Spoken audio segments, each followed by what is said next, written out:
How to control how many enter the country. Nigel Farage thinks immigration may be his passport to a share of power.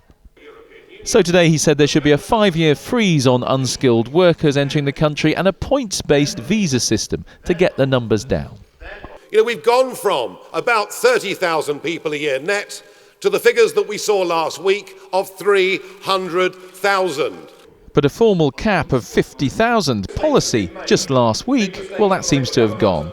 And anyway, to get the control he wants, surely he'd have to leave the EU. A referendum is being promised by the Conservative Party and David Cameron.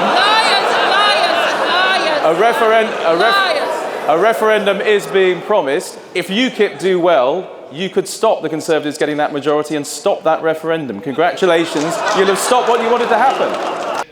He told me, you're forgetting the Labour voters. There are now many, many seats, and especially seats from the Midlands up through the north of England, in which UKIP are the challenger to Labour, in which UKIP are the only party with a chance of beating Labour, and in those seats, if you go to bed with David Cameron, you'll wake up with Ed Miliband. And those two were also talking immigration. Before the last election, the Prime Minister made a no ifs, no buts promise on immigration. Can he remind the House exactly what that promise was? Well, we promised to cut net migration. We've cut it from outside the European Union, but it's increased from inside the European Union, not least because we've created more jobs than the rest of the European Union put together.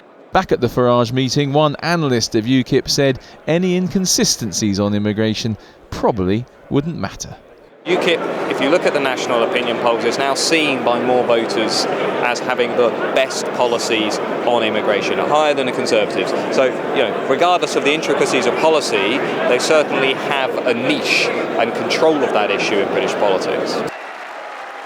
And in this election, he intends to make that count.